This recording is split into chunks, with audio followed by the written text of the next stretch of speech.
अ, नमस्ते, अर्जुन राय नाम है मेरा और इस वक़्त मेरी जो मौजूदगी है वीडियो फ्रेम में आपको दिख रहा होगा कि अनुराग यादव के परिवार के साथ है और कहीं न कहीं अनुराग के हम सब के बीच से गुज़रे एक 7 महीने के आसपास का वक़्त बीता है और निश्चित रूप से एक माँ ने अपने बेटे को खोया, बहन ने अपने भाई को खोया। बहुत दुखदाई क्षण रहा है, बावजूद इसके थोड़ी हिम्मत जुटा करके स्वाति मेरे साथ है बातचीत करने के लिए। अनुराग की बहन है ये। स्वाति, घटना के बीते कुल 7 महीने के आसपास का वक़्त बीता। आप लोगों ने तमाम पत्रकारों से बातचीत की है। एक अलग दृष्टिकोण से मेरा कुछ सवाल आपसे रहेगा। एक 7 महीना बीत चुका है, लेकिन अब तक कार्रवाई के नाम पे लालता के घर पे एक ईंट अब तक नहीं गिराई गई है प्रशासन की तरफ से। लेकिन उसके दूसरे तरफ कई आरोपित कथित तौर पर छूटते चले जा रहे हैं। लगभग 3 आरोपी अब तक छूट चुके हैं, तो कार्रवाई नहीं हुई, इस पर आपका क्या जवाब है? और जो ये आरोपी हैं, वो छूटते चले जा रहे हैं, इसको आप किस तरह देखते हैं? देखिए, कार्रवाई नहीं हुई, इस पे तो हम यही कहना चाहेंगे कि हम आज से नहीं, मतलब जब से हमारे साथ ऐसी घटना हुई है, हम तब से प्रशासन का प्रॉपर सपोर्ट कर रहे हैं। हमने ना कोई दंगा-फ़साद या शोर-शराबा या जाम वगैरह कुछ नहीं किया हमने। तो हमारी शायद इसलिए सुनवाई नहीं हो रही है कि हम इनका साथ दे रहे हैं, सपोर्ट कर रहे हैं, या फिर अभी फ़तेहपुर था ना, हाँ, वहाँ पे जो घटना हुई थी, उन्होंने नारेबाज़ी की, दंगा-फ़साद किया, पत्थरबाज़ी की, तो वहाँ पे उनकी सुनवाई तुरंत हो गई और एसपी और डीएम के निगरानी में तुरंत उसका घर गिरवाया गया। तो अगर हम ऐसा करते हैं, ऐसा करने से, अगर विवाद करने से अगर हमें न्याय मिलता है, तो आज के आज हम चले धरना प्रदर्शन दें कोर्ट में बैठ के। और या तो सपोर्ट हम जो कर रहे हैं, क्या ये न्यायपालिका कैसी है कि जो सपोर्ट करेगा उसी को आप हमेशा मारोगे, उसी को हमेशा नीचा दिखाओगे। अरे गिरे को इतना न गिराओ कि आप खुद उसकी नज़र में गिर जाओ, हाँ। लेकिन हमको ये लगता है ना कि ये जो बार इन लोगों का बेल होना, एक के बाद एक का छूटना, ये सब मतलब ऐसा लगता है कि जैसे पैसा बोल रहा है, पैसा अभी भी बोल रहा है, और ये न्यायपालिका, कानून व्यवस्था, ये सब दिखावे की चीज़ें होती हैं। मैं इंटरप्ट कर रहा हूँ आपको। आरोपी छूटे चले जा रहे हैं और पिताजी आपके लगातार तारीखों पर जाते हैं और कोर्ट में बहस होती है वकीलों की तरफ से, लेकिन परिणाम अब तक कुछ नहीं निकल पा रहा है। तो न्यायपालिका को किस तरह देखते हैं? देखिए, परिणाम नहीं निकल पा रहा है, इस मामले में तो हम यही कहेंगे कि न्यायपालिका जो बुक में लिखी है ना, वो लिखी की लिखी रह गई। यहाँ पे लोग सिर्फ़ पैसे को तवज्जो दे रहे हैं कि आपके पास पैसा है तो आपकी सुनवाई है।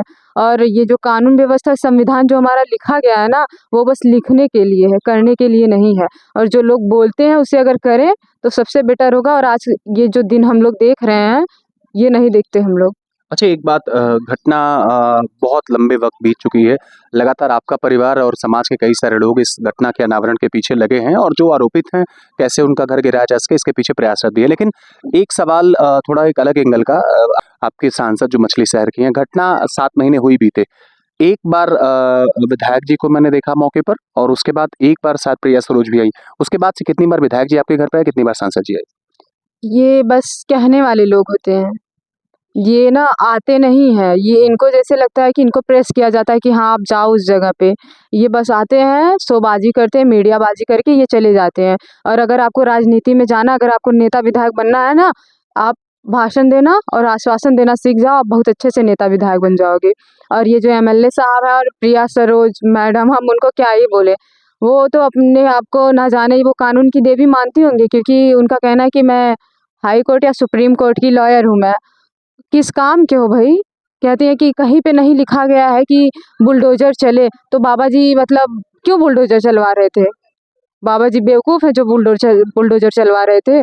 और हमारे घर पे आने के लिए ना ये लोग उस दिन बहुत बड़ा कष्ट किए होंगे, उसके लिए मैं धन्यवाद करती हूँ कि ये उस दिन हमारे घर पे उपस्थित हुए और हमें झूठा आश्वासन देके फिर ये ऐसे गायब हुए, जैसे लगता है कि ईद का चाँद निकला और फिर समाप्त हो गया, किसी ने देखा, किसी ने नहीं देखा। प्रिया सरोज कितनी बार आई? एक बार आई थी, वो भी घटना के 5-7 दिन बाद शायद। उसके बाद से कभी नहीं नहीं, आई? नहीं, ना ही कोई उनका भाषण, मतलब या तो ना ही उनका कोई इंटरव्यू, और ना ही हमारे घर पे उपस्थित होना। और शायद अब हमें उनकी ज़रूरत भी नहीं है। ऐसे लोग जो हमें ऐसे इतनी बड़ी घटना होने के बाद भी हमें ऐसे झूठा आश्वासन देके फिर गायब हो गए। तो ऐसे लोगों की ज़रूरत नहीं है हमें। अच्छा, एक सवाल और आपसे रहेगा। एक बिटिया होने के नाते पिता का मर्म आप समझ सकती हैं।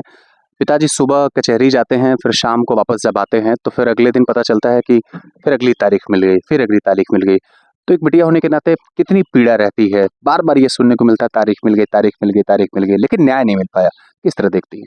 देखिए, ये हम जो दर्द फ़ील करते हैं ना, गलती से आपको फ़ील नहीं होगा। आप चाह के भी हमारे कष्ट को नहीं समझ सकते हैं, ना ही फ़ील कर सकते हैं। हाँ, आए हैं आप थोड़ा बहुत ये सब, अगर आपके घर पे ऐसा कुछ हुआ होगा, आपके अंदर थोड़ी इंसानियत होगी तो आप ज़रूर समझेंगे कि हाँ, ये परिवार बहुत बड़े दर्द से गुज़र रहा है। और एक बिटिया होने के नाते हमने जो फ़ील किया, हम जो झेल रहे हैं, उसे हम बयाँ ही नहीं कर पाएँगे कि हमारे अंदर क्या फ़ील हो रहा है, हम क्या फ़ील कर रहे हैं। और जब हमें अगली तारीख मिलती है ना, तो हमें एक मूवी याद आती है, कुछ सनी देओल की थी, तारीख पे तारीख, तारीख पे तारीख। तो ये कोर्ट कचहरी का मामला ना, ये धरा का धरा रह जाएगा, आपकी पूरी ज़िंदगी ख़त्म हो जाए, आपकी कई पीढ़ियाँ ख़त्म हो जाए, लेकिन ये ऐसा मामला कोर्ट में जो आ गया है, कोर्ट का नियम हो गया है कि आप कुछ भी कर लो, आपकी 2-4 पीढ़ी आपके मुकदमे में फँसी रहेगी, लेकिन आपको न्याय नहीं मिलने वाला है।